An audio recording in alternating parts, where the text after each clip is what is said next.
बहुजनांच्या परखड विचारांचे मंथन. रिपब्लिकन वार्ता.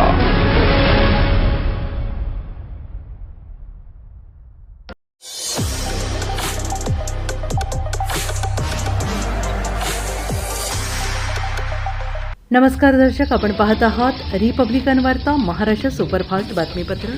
पाहुयात काही महत्त्वाच्या घडामोडी. दंगलीतील 3 फरार सराईताना पोलिसांनी ठोकल्या बेड्या. बातमी आहे नाशिक पंचवटीमधून. नाशिक पंचवटीतील फुलेनगर येथे 2 गटात झालेल्या गोळीबार आणि दंगलीच्या गुन्ह्यात फरार असलेल्या सराईतास क्राईम युनिट 1ने पिस्तूल खरेदी करण्यासाठी आला असता अटक केली. त्याच्याकडून मिळालेल्या माहितीनुसार दंगलीच्या याच गुन्ह्यात फरार असलेल्या त्याच्या भावासह अन्य एकासही जेरबंद करण्यात पोलिसांना यश आले आहे. दंगलीनंतर सुमित आणि त्याचा भाऊ प्रेम दयानंद महाले आणि मित्र हेमंत उर्फ सोनू थोडीराम मोरे वय वर्ष 18 राहणार मंजाबाबा गल्ली फुलेनगर हे पसार होते.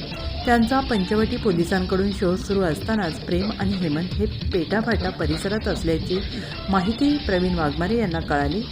मिळालेल्या माहितीच्या आधारे पथकाने सापळा रचून दोघांना पकडले.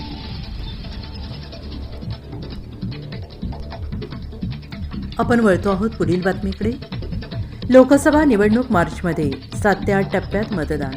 लोकसभा निवडणुकीचे बिगुल वाजण्यास सुरुवात झाली आहे. राज्यसभेच्या निवडणुका जाहीर झाल्यानंतर लगेच राजकीय पक्षांना लोकसभा निवडणुकीसाठी व्यूहरचना आखावी लागणार आहे.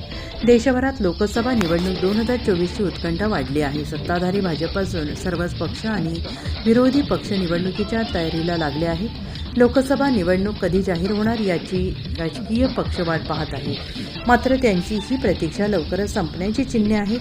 तसेच संकेत निवडणूक आयोगाने दिले आहेत. मुख्य निवडणूक आयुक्त राजीव कुमार यांनी याबाबत महत्त्वाची माहिती दिली आहे. आम्ही निवडणुकीसाठी तयार आहोत असे महत्त्वाचे विधान त्यांनी केले आहे. त्यामुळे लोकसभा निवडणूक 2024 पुढील महिन्यात म्हणजे मार्चमध्ये जाहीर केली जाऊ शकते असे संकेत मिळत आहेत. आपण वळतो आहोत पुढील बातमीकडे आणि बातमी आहे भुसावळमधून. बनावट दारूचा कारखाना उद्ध्वस्त, 45 लाखांचा मुद्देमाल हस्तगत. राज्य उत्पादन शुल्क विभागाच्या भुसावळ पथकाने ओझरखेडा शिवारातील तलावाजवळील एका खासगी शेतात छापा टाकत बनावट देशी विदेशी मद्य निर्मितीचा कारखाना उद्ध्वस्त केला आहे. या कारवाईत एका संशयितासह 45 लाखांचा मुद्देमाल हस्तगत करण्यात आला आहे.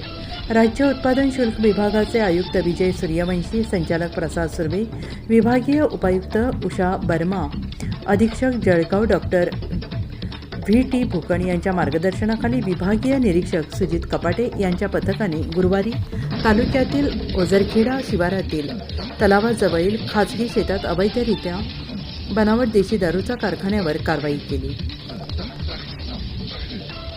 आपण वळतो आहोत एका महत्त्वाच्या बातमीकडे आणि बातमी आहे कोल्हापूरमध्ये.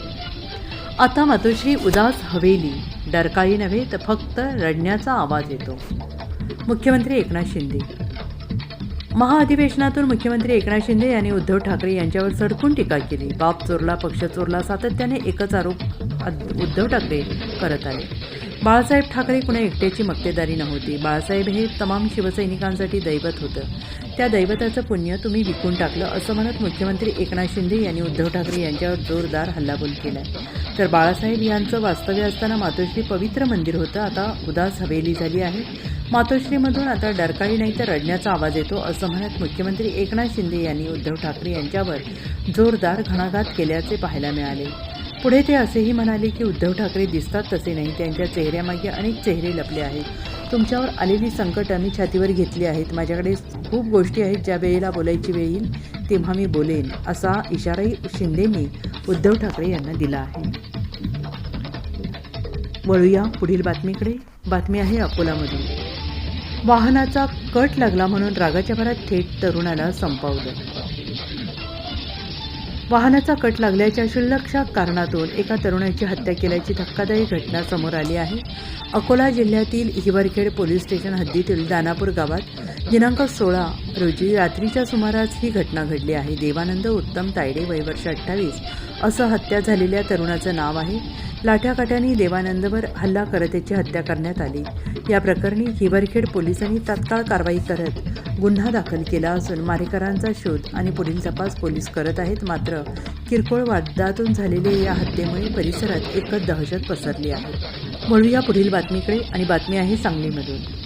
सांगलीतील दोघा तरुणांकडून चोरीचे 17 भ्रमणध्वनी हस्तगत. सांगली मिरजेतील 2 तरुणांना गुन्हे प्रकटीकरण शाखेच्या पोलिसांनी संशयावरून पकडून झाडाझडती घेतली असता त्यांच्याकडे 1.25 लाखाचे चोरीचे 17 भ्रमणध्वनी आढळून आले. गर्दीच्या ठिकाणी बेमालूमपणे भ्रमणध्वनी लंपास करत असल्याची कबुली अटक केलेल्या दोघांनी दिली असल्याचं पोलीस निरीक्षक अरुण सुगावकर यांनी शनिवारी सांगितले. याबाबत मिळालेली माहिती अशी की गुन्हे प्रकटीकरण विभागाचे सहाय्यक निरीक्षक विक्रम पाटील यांना संशयित मिरज बस स्थानक परिसरात येत असल्याची गुप्त माहिती मिळाली. त्यांनी सापळा लावून मोहम्मद अली जमीर शिकलगार वय वर्ष 20 राहणार ईदगाहनगर आणि वसीम उर्फ अबू बादशाह सुभेदार वय वर्ष 19 राहणार संजय गांधी नगर झोपडपट्टी या दोघांना ताब्यात घेतलं असता त्यांच्याकडे चोरी केलेले 17 भ्रमणध्वनी आढळून आले. या चोऱ्या त्यांनी मिरज शहर आणि ईदगाह नगर परिसरात केल्याची कबुली दिली आहे. आपण वळतो आहोत पुढील बातमीकडे. बातमी आहे नवी मुंबई येथून. बांगलादेशी घुसखोर घरातच चालवित होते देहविक्रीचे रॅकेट, 3घांना अटक.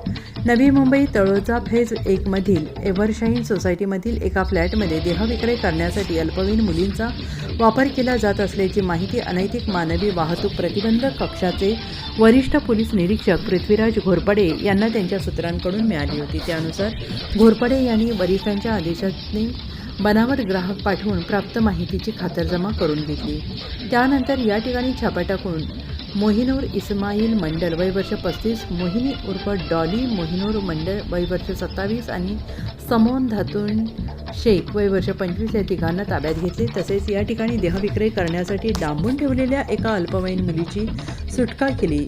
मोहिनूर इस्माईल मंडल हा मूळचा कोलकाता तर उर्वरित मोहिनी उर्फ डॉली मोहिनूर मंडल आणि समोन धातून शेख हे बांगलादेशी नागरिक असल्याचं तपासात स्पष्ट झाले आहे.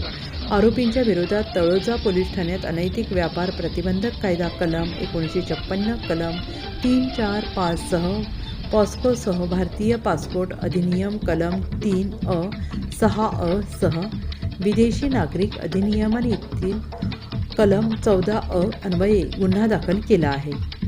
वळूया पुढील बातमीकडे. बातमी आहे छत्रपती संभाजीनगरमधून.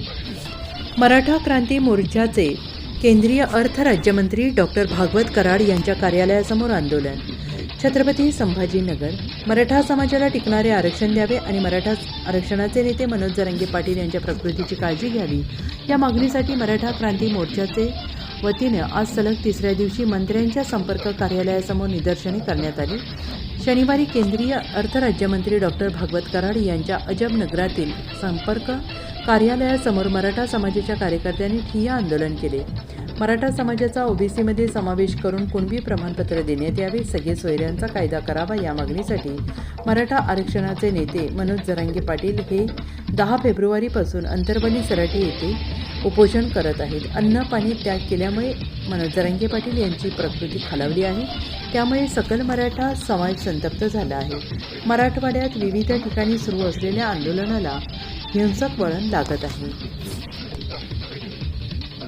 आपण वळतो आहोत पुढील बातमीकडे आणि बातमी आहे अहमदनगरमधून. भाजपातील निष्ठावंतांवर सतरंजा उचलण्याची वेळ, सुषमा अंधारे यांची टीका.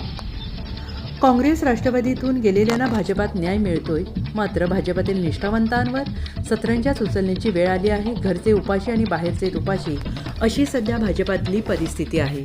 ओबीसी नेत्या पंकजा मुंडे यांना आताही राज्यसभेची उमेदवारी नाकारली गेली. त्यामुळे मुंडे यांनी आता भाजपात जास्त अन्याय सहन न करता शिवसेनेत यावे असे आवाहन शिवसेनेच्या उभाठा उपनेत्या सुषमा अंधारे यांनी केले. शिवसेनेच्या मुक्तसंवाद यात्रेनिमित्त नगर शहरात आलेल्या अंधारे यांनी शनिवार दिनांक 17 येथे पत्रकार परिषद घेत सरकारवर टीका केली. त्या म्हणाल्या, भाजपाला ओबीसीची काळजी असती तर त्यांनी ओबीसी नेत्या पंकजा मुंडे यांना राज्यसभेची उमेदवारी दिली असती. मराठा आरक्षणाचा प्रश्न भाजपा सोडवू शकते, मात्र त्यांना हा प्रश्न सोडवायचा नाही. हे सरकार आरक्षणाच्या मुद्द्यावरून मराठा ओबीसीमध्ये वाद लावत आहे. आपण वळतोय पुढील बातमीकडे आणि बातमी आहे लातूरमधून. लातूरात कुंटणखान्यावर पोलीस पथकाचा छापा, 6 पीडित महिलांची सुटका. लातूर शहरासह उदगीरात सुरू असलेल्या कुंठणखान्यावर पोलिसांच्या पथकाने छापा मारला. यावेळी 7 जणांना अटक करण्यात आली असून 9 पीडित महिलांची सुटका करण्यात आली आहे. याबाबत उदगीर ग्रामीण पोलीस ठाणे आणि लातूरातील MIDC पोलीस ठाण्यात स्वतंत्र गुन्हे दाखल करण्यात आले आहेत. पोलिसांनी सांगितले, लातूर शहरात खाडगाव रोड परिसरातील राम रहीम नगर येथे स्वतःच्या फायद्यासाठी काही महिला पुरुषांनी कुंठणखाना सुरू केला आहे, अशी माहिती जिल्हा पोलीस अधीक्षक सोमय मुंडे यांना मिळाली. या माहितीच्या आधारे त्यांनी लातूरात तातडीनं कारवाई करण्याचे आदेश दिले. लातूरमधील राम रहीम नगर येथे काही महिला पुरुष स्वतःच्या आर्थिक फायद्यासाठी बाहेरून स्त्रियांना बोलवून घेत त्यांच्याकडून देहविक्रीचा व्यवसाय करून घेत आहेत. तर दर्शको, या होत्या आजच्या काही महत्त्वाच्या घडामोडी. पुन्हा भेटूया रिपब्लिकन वार्ता महाराष्ट्र सुपरफास्ट बातमीपत्रात नवीन अपडेट न्यूजसह. तोपर्यंत तुम्ही पाहत रहा रिपब्लिकन वार्ता महाराष्ट्र. आमच्या यूट्यूब चॅनेलला सबस्क्राईब करा आणि बेल आयकॉनला नक्की प्रेस करा. Subscribe now and press the bell icon. Never miss an update.